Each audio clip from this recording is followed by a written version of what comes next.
Buenos días. Vamos a presentar un caso de una paciente con una malformación arteriovenosa hemifacial. Primero, para una pequeña introducción, las malformaciones vasculares. Las malformaciones arteriovenosas son malformaciones vasculares de alto flujo que se producen por defectos en la angiogénesis en la cuarta sexta semana de la gestación. Normalmente están presentes desde el nacimiento, aunque no todas se ven.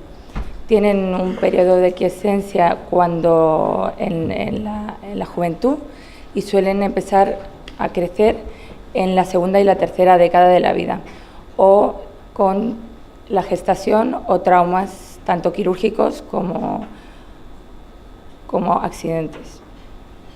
No suelen involucionar espontáneamente y suelen tener un componente agresivo localmente. Nuestra paciente es una mujer de 39 años que comenta que tras un accidente de moto a los 16 años empezó a notar el crecimiento de esa malformación. Después de 2 embarazos, la malformación creció cada vez más y acude con esta evidente alteración en la hemicara derecha, y observamos un aumento del volumen en la zona temporal y parotidia derecha. Indicamos hacer una resonancia magnética en la que se ve que se afecta el temporal derecho y la parotidia superficial, con 2 grandes lagos venosos. Entonces, el caso es comentado en el comité de tumores y se decide realizar una embolización superficial, y luego cirugía. Los compañeros de radiología intervencionista realizan una arteriografía primero diagnóstica y luego se realiza la embolización. En primer lugar, colocan un balón de oclusión temporal en la vena yugular externa y después se realiza una embolización supraselectiva con Grubran en una rama anterior de la arteria temporal superficial y de la arteria temporal profunda. También embolizan con coils la arteria occipital derecha, a nivel de la salida de las ramas nutricias de la malformación.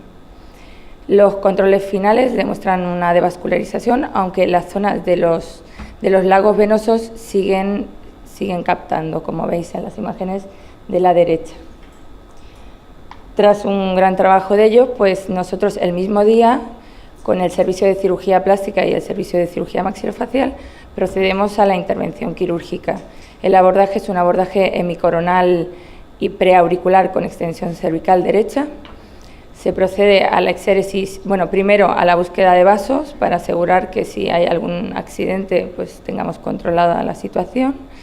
Se procede a la exéresis del músculo temporal derecho, a una parotidectomía superficial, quitando la lesión completamente.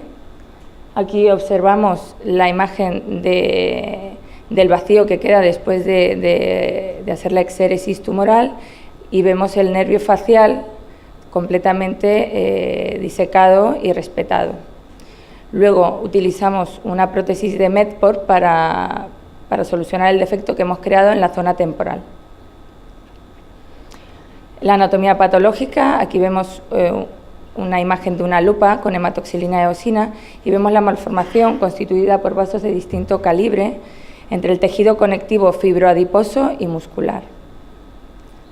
Aquí vemos una tinción del WT1 positiva en el endotelio vascular de la malformación.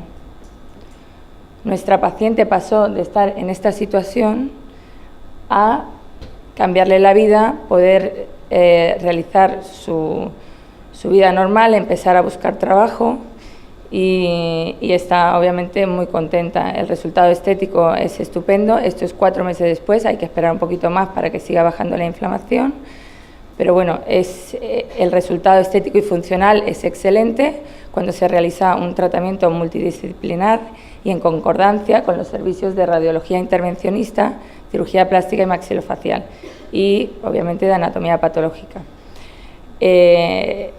Nosotros decidimos realizar un tratamiento quirúrgico con embolización porque pensamos que la extirpación era completa.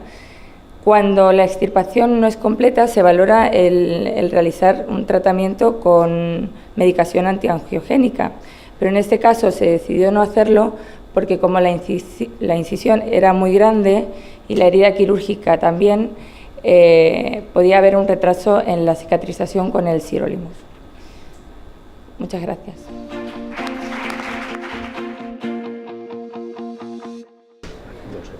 Buenos días, vamos a presentar una serie de 23 casos de pacientes diagnosticados con enfermedad de Rendu-Osler, centrándonos en los aspectos cutáneos de la enfermedad. La enfermedad de Rendu-Osler es una enfermedad autosómica dominante que afecta a 1 de cada 5.000 recién nacidos, produciendo afectación vascular multisistémica en diferentes localizaciones, como telangiectasias mucocutáneas o malformaciones arteriovenosas viscerales. Las epistaxis y las lesiones cutáneas son la presentación habitual, pero la afectación visceral, como las telangiectasias en la mucosa gastrointestinal o las malformaciones arteriovenosas en pulmón, hígado, cerebro principalmente, conllevan mayores complicaciones, como hemorragias, embolismo o insuficiencia cardíaca por alto gasto.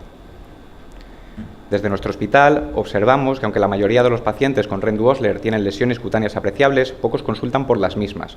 Con el objetivo de definir mejor estas lesiones cutáneas, revisamos todas las historias clínicas de los pacientes diagnosticados de Rendu-Osler en nuestro centro. Mediante de un total de 23 casos, 10 mujeres y 13 hombres, con una edad media de 47 años, 15 presentaban antecedentes familiares. Evaluamos las siguientes variables: el número de criterios que cumplían, las epistaxis, la afectación visceral, las lesiones cutáneas, los motivos de consulta de dermatología y la presencia de estudio genético. Con respecto a los criterios diagnósticos, son los conocidos como criterios de Curaçao. Son 4: las epistaxis espontáneas y recurrentes, las telangiectasias mucocutáneas en localizaciones concretas, las lesiones viscerales, principalmente a nivel gastrointestinal, pulmonar, cerebral o hepático, y los antecedentes familiares de primer grado afectados. Constituyen el diagnóstico 3 criterios, y 2 de ellos nos deben hacer sospechar de la entidad. En nuestra serie se cumplían un promedio de 3,3 criterios. Las epistaxis estaban presentes en el 95% de los pacientes, y aunque no queda bien reflejado el comienzo exacto, la mayoría parecen referirlas desde la infancia. Estos datos son muy similares a los que encontramos en la literatura. Con respecto a la afectación visceral, estaba presente en el 83% de los casos, con al menos un órgano afectado. El mayoritariamente afectado era el pulmón hasta la mitad de los casos, y el resto de órganos aparecen en proporciones similares a las que encontramos en la literatura, salvo las telangiectasias gastrointestinales, que parecen estar en menor frecuencia en nuestra serie. Con respecto a las lesiones cutáneas, es importante matizar que los criterios de Curaçao no establecen ni un número mínimo ni características morfológicas distintivas. Sí que se establecen unas localizaciones características, como son los dedos, la nariz, la cavidad oral y los labios, que son las localizaciones que con mayor frecuencia se afectaban en nuestra serie. Con respecto a otras series de pacientes con Rendu-Osler, en las que se centran en las lesiones cutáneas, es precisamente esta región centrofacial la más frecuentemente afectada, principalmente a nivel perioral y a nivel de los labios. Y respecto a la morfología de estas lesiones, pues son mayoritariamente maculopápulas de morfología puntiforme, en mayor medida que lesiones lineales, y presentan agrupación regional. Cuando se afecta un área suele haber varias de estas lesiones agrupadas. También encontramos una mayor frecuencia de lesiones de mayor tamaño tipo punto rubí. Y es importante matizar que estas lesiones no son solo un problema estético, ya que en nuestra serie hasta el 35% de los pacientes habían presentado sangrado. Y estos son datos mayores a los que hemos encontrado en la literatura. El sangrado, principalmente, se produjo en regiones de roce, como pabellones auriculares o en los pulpejos de los dedos. Aquí vemos algunos ejemplos de las lesiones que presentaban nuestros pacientes. Vemos maculopápulas puntiformes agrupadas en la lengua, mayor aumento en los pulpejos de los dedos. También vemos lesiones de mayor tamaño, como las que comentábamos, tipo punto rubí a nivel perioral, también lesiones en los dedos de los pies, lesiones más sutiles a nivel perioral y también lesiones en pabellones auriculares. De un total de 13 pacientes que consultaron en nuestro servicio, en 2 se inició la sospecha de presunción de Rendu-Osler en base a las lesiones cutáneas. 7 pacientes ya diagnosticados acudieron por el sangrado de sus lesiones y un paciente ya diagnosticado acudió para tratamiento de acné que se trató con retinoides orales, pero en este caso el paciente presentaba preocupación por un posible incremento de sus epistaxis debido a la sequedad que este fármaco produce. El resto de los motivos de consulta no tenían relación con el Rendu-Osler, y es precisamente en estos casos donde nos preguntamos si pasamos por alto la presencia de lesiones cutáneas que hubiesen llevado hacia el diagnóstico precoz. Respecto al estudio genético, tenemos que la proteína mayoritariamente afectada era ALK1 y en un 50% de los casos y la endoglina en el 20%. El 30% no tenía estudio genético. Estos datos son similares a los que hemos encontrado a nivel nacional. Y, por tanto, como conclusiones, las telangiectasias cutáneas son uno de los 4 criterios diagnósticos de la enfermedad de Rendu-Osler, aunque no son exclusivas de esta entidad. Sin embargo, su distribución y morfología nos pueden orientar al diagnóstico. No son solo un problema estético, ya que hasta un tercio de los pacientes referirán sangrado en las mismas, y nos pueden llevar hacia el diagnóstico precoz de lesiones en órganos internos, que en nuestra serie estaban presentes en el 83% de los casos. Por tanto, ante lesiones con estas características, deberemos sospechar la enfermedad y revisar la existencia de otros posibles criterios.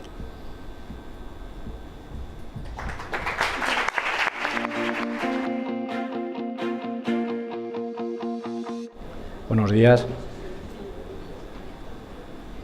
El título original más bien debería haber sido El traumatólogo frente a las anomalías vasculares. En esta serie de casos clínicos lo único que quiero mostrar es cuál es la visión del traumatólogo frente a las lesiones que nos suelen llegar. Entre junio del 2014 y 2016, hasta la fecha actual, hemos revisado 8 procesos de anomalías vasculares. Una de ellos en el miembro superior 4 y en miembro inferior también 4. En miembro superior una en el antebrazo, una en el brazo, que es la imagen que tiene a la derecha, otra segunda en el brazo y una cuarta en la región olecraniana, un niño de 3 años. Las tres primeras, realizamos una exéresis quirúrgica directamente. Y en la de la región olecraniana, en el niño de 3 años, que la llamamos con el doctor Méndez de cirugía pediátrica, hemos decidido hacer previamente una esclerosis. Respecto a las del miembro inferior, que son las que voy a mostrar en los casos clínicos, son 2 en la región del muslo, una de ellas en la cara externa, otra en la cara interna y 2 en la región medial de la zona gemelar. Todos los casos que nos llegan de malformaciones o de anomalías vasculares a nuestro servicio son siempre de diagnóstico muy tardío.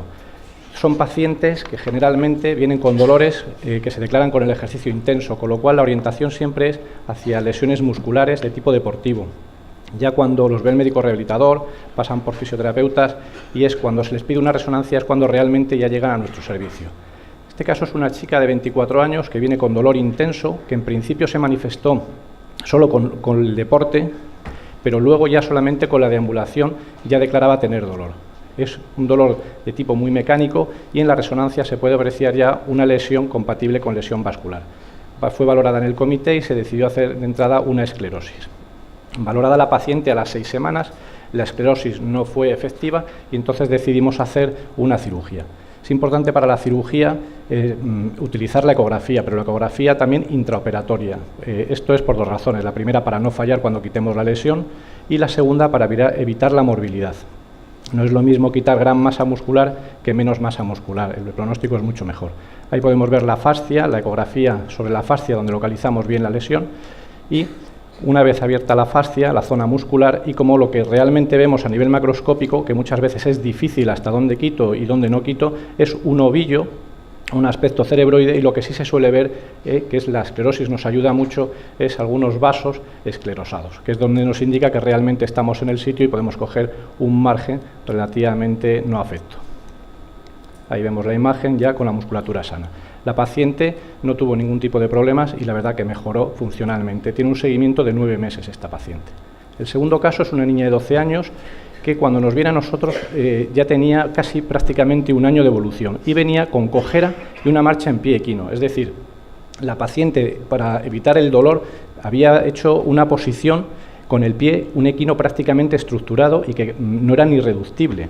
Entonces aportaba una resonancia en la que, igual que la paciente anterior, se ve una imagen compatible con una anomalía vascular en la zona del gemelo interno, aquí también se puede observar, y decidimos hacer de entrada una esclerosis. La esclerosis se hizo sin incidencias, pero a las 6-8 semanas, cuando empezamos a intentar desestructurar ese pie equino, la paciente seguía con dolor. Un dolor tanto en la exploración física a presión directa como en cualquier posición, es decir, un dolor muy mecánico. Con lo cual decidimos hacer la esclerosis, directamente la cirugía.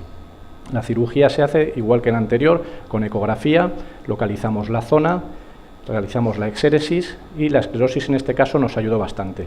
Prácticamente no llega a 2 centímetros de lesión.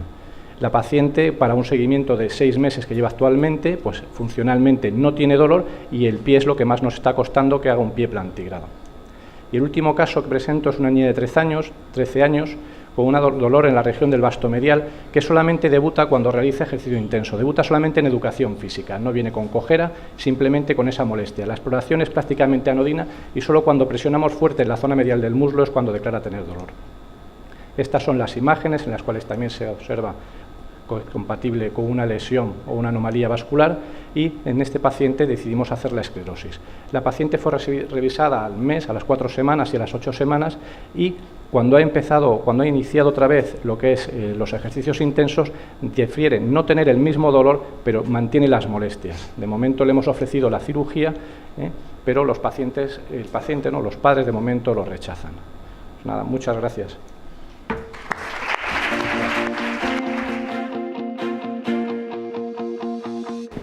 Vale, muchas gracias. Queremos presentaros un trabajo de recogida de casos del síndrome de malformaciones capilares, malformaciones arteriovenosas. Lo primero, agradecer a todos estos compañeros que sin ellos este trabajo no hubiera sido posible. Como todos sabéis, las malformaciones capilares generalmente aparecen de forma única y suelen ser esporádicas, pero en el año 2003 estos autores encontraron en 6 familias con la presencia de malformaciones capilares hereditarias la presencia de una mutación heterocigota en el gen RASA1 que determinaba en todas estas familias la presencia de malformaciones capilares múltiples y atípicas, junto con al menos en un miembro de la familia de una malformación de alto flujo. A partir de esta descripción empezamos a diagnosticar estas malformaciones capilares en nuestros pacientes. Se han recogido escasas series de pacientes sobre el tema y bueno, pues a partir de aquí surgieron varias controversias que intentamos solucionar y solventar diseñando un estudio recogiendo el mayor número posible de casos a nivel de toda España para poder establecer o extraer conclusiones. En primer lugar, deciros que solo hemos recogido 33 pacientes en toda España, de los cuales hemos recogido 50 variables. No había diferencias en cuanto al sexo y la mayoría de los pacientes eran españoles. Deciros que uno de los hallazgos que hemos encontrado y que no está recogido previamente en la literatura es que hasta un 25% consultaban por otro motivo, siendo un hallazgo casual el encontrar este síndrome y diagnosticarlo. Todos presentaban malformaciones capilares atípicas, de pequeño tamaño, ovaladas, con una mediana de 11 lesiones por paciente. Y este es otro dato que tampoco está recogido, un 65% tenían una malformación capilar llamativamente más grande que el resto, que es lo que hemos denominado mácula heraldo. Las lesiones aparecían distribuidas por todo el organismo, sin lesiones en las mucosas en nuestra serie, con un 80% de las lesiones siendo congénitas y aproximadamente en la misma proporción las lesiones seguían apareciendo a lo largo de la vida de los niños. También en un 81% de los casos existía la presencia de un halo blanquecino alrededor de las máculas, normalmente en menos de 3 lesiones en cada paciente.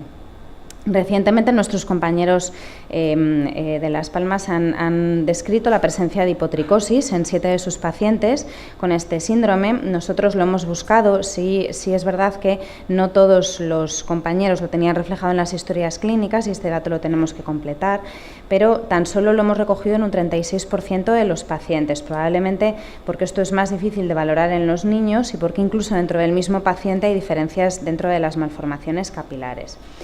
Las telangiectasias también es otro dato que nos puede ayudar al diagnóstico. Aparecen en un 50% de los casos en nuestra serie, fundamentalmente en los brazos, en la cara, en el dorso de las manos y algunas con un halo blanquecino alrededor. Y solo uno de ellos pudimos observar la presencia de un nevus anémico, que también se ha relacionado con este síndrome.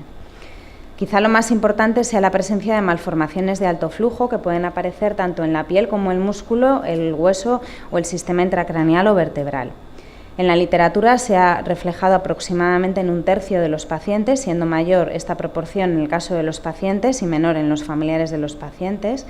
Y nosotros recogimos en 10 pacientes esta malformación arteriovenosa en la piel, 2 cerebrales y 1 espinales, con lo cual nuestra proporción fue un poquito más elevada, de un 40% de los pacientes, siendo un 10% de ellos con lesiones espinales o cerebrales. Solamente uno de los pacientes presentaba un síndrome de Parker-Weber y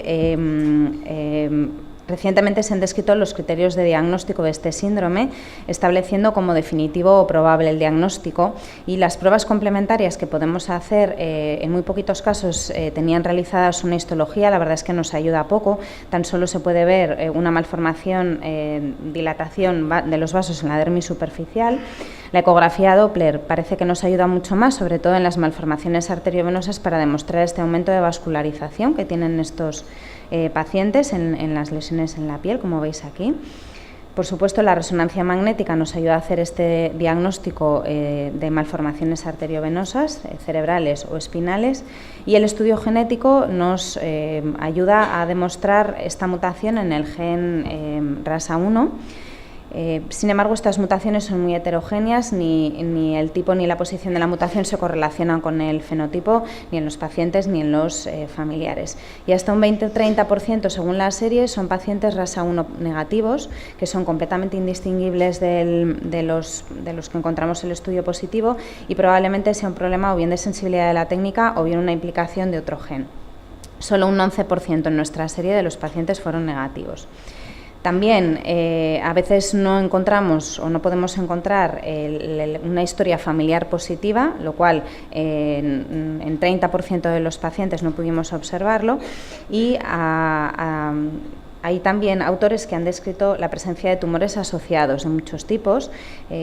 Muchas veces esta enfermedad es también una rasopatía, igual que por ejemplo la neurofibromatosis. Sin embargo, nosotros en la serie no encontramos la presencia de ningún tumor, tampoco de mangiomas, y tan solo 4 personas tenían manchas café con leche, pero en número menor de 2. Por tanto, para resumir, deciros que a todos estos pacientes habría que hacer una exploración completa, tanto a los pacientes como a los familiares. Todos los pacientes con diagnóstico probable o definitivo deberían de realizarse una resonancia magnética cerebral y espinal. Siempre que sea posible, debería también realizarse el estudio genético para descartar la mutación del RASA1 y solo repetir las pruebas de imagen si existe una nueva sintomatología. Por último, deciros que es un estudio abierto y que os agradeceríamos, si alguno de los que estáis aquí presentes tiene algún caso que no está añadido en esta serie, pues que nos lo comuniquéis para poder incluirlo. Muchísimas gracias.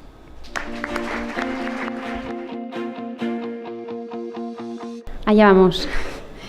Bueno, como todos sabéis, el sinus pilcranii es una malformación vascular venosa rara en la que existe una comunicación anormal transdiploica entre el sistema venoso extracraneal y los senos venosos durales intracraneales. Clínicamente se presenta como una lesión vascular en la línea media, predominantemente en la frente y en el dorso nasal, y característicamente afecta no solo a la piel y al tejido celular subcutáneo, sino al hueso, al compartimento intracraneal de la línea media cefálica, desde punta nasal hasta occipucio. En la exploración física valoraremos un nódulo subcutáneo de coloración violácea, depresible e indoloro que puede aumentar de tamaño con el Valsalva. Aquí tenemos un caso clínico de esta lactante con una lesión característica, con esta lesión azulada en línea media en el dorso nasal. Es importante hacer un diagnóstico diferencial al nacimiento con una malformación capilar y, bueno, pues característicamente el sinus pilcranii suele tener una tonalidad más violácea. Aunque hemos dicho que lo característico sea una lesión en línea media facial, hay que valorar también otras posibilidades, como en el caso de estos gemelos. Otro ejemplo, esta chica con una lesión en punta nasal. Aquí podemos ver en la imagen de la derecha cómo la malformación vascular se relaciona con el tejido óseo, en esta radiografía simple. Con respecto al diagnóstico, no hay una prueba de imagen que sea de elección. Lo habitual será realizar pruebas sucesivas como la ecodoppler, la resonancia, la arteriografía, que nos ayudarán a llegar a un diagnóstico definitivo. Esta sería la imagen de la lactante anterior. En la derecha podemos ver en el angiotac la lesión ósea y las características de la comunicación venosa. Con respecto al tratamiento, lo habitual será que sea personalizado tras una valoración en una unidad multidisciplinar de anomalías vasculares.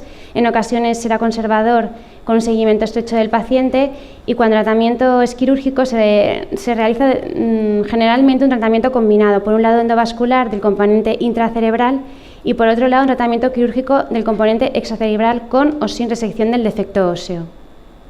Aquí tenemos otro ejemplo de esta niña que fue tratada con un tratamiento combinado, primero endovascular y después quirúrgico.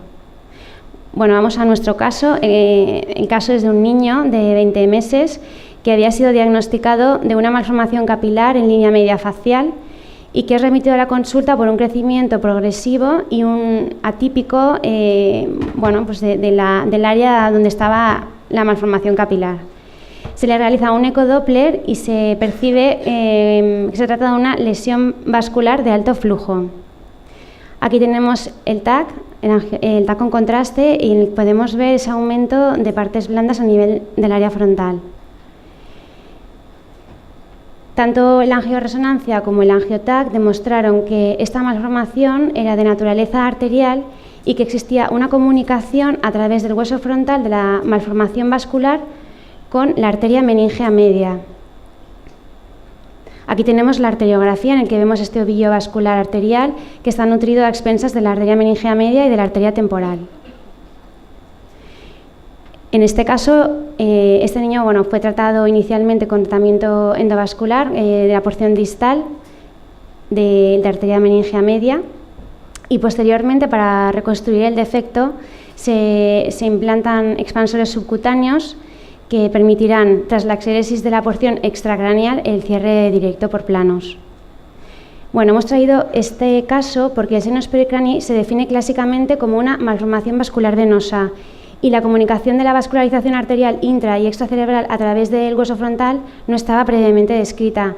Dado que la biología es diferente entre las anomalías vasculares de alto flujo cerebrales y las extracraneales, queda abierto el debate sobre la nomenclatura, la clasificación y su relación con el clásico sinus pericranii.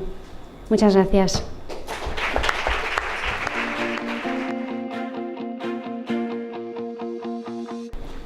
Buenos días a todos. Las malformaciones vasculares pueden afectar el sistema musculoesquelético de forma variable, afectando a cualquier parte de sus componentes dependiendo del tejido involucrado.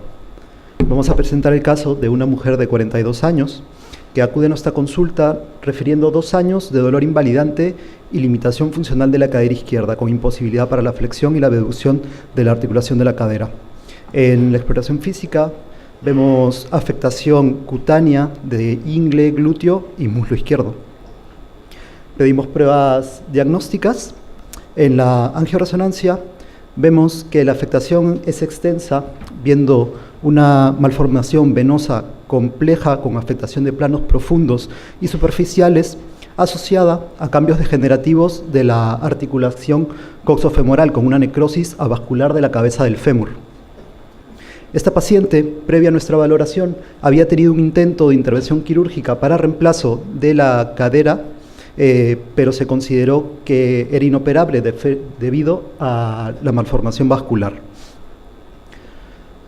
Cuando llega a nosotros, presentamos a la paciente en el comité de anomalías vasculares y se decide un tratamiento conjunto. Nosotros, que somos el Servicio de Angiología y Cirugía Vascular, junto con los traumatólogos y junto con el Servicio de Cirugía Plástica, decidimos tratar el implante de prótesis de cadera asociado a una fulguración de la malformación con láser diodo para lograr el acceso al implante de la prótesis. Tenemos aquí parte del procedimiento. Podemos ver que el acceso en la cadera es el acceso habitual para un implante de una prótesis de cadera, en el lado lateral de la cadera. Podemos ver ahí cómo están empezando a hacer los agujeros para implantar la parte del acetábulo. Más adelante vamos a empezar a ver cómo, para controlar el sangrado, para lograr ese acceso, se inserta la sonda de láser diodo para empezar a fulgurar las zonas aledañas.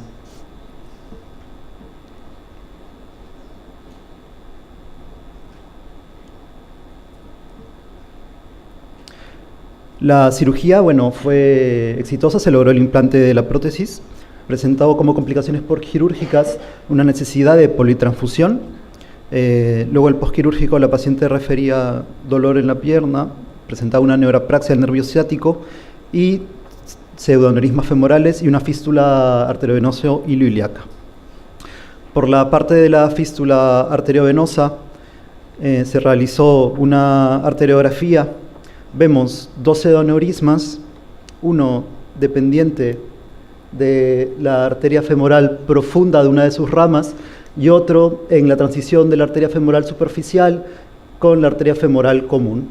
Este pseudoaneurisma asociado a una fístula. Se decidió en este momento tratar este pseudoaneurisma con una embolización con coils y se decidió dejar el otro pseudoaneurisma para tratar de forma quirúrgica, debido a la asociación de una fístula arteriovenosa que podría realizar una embolización del material de embolización.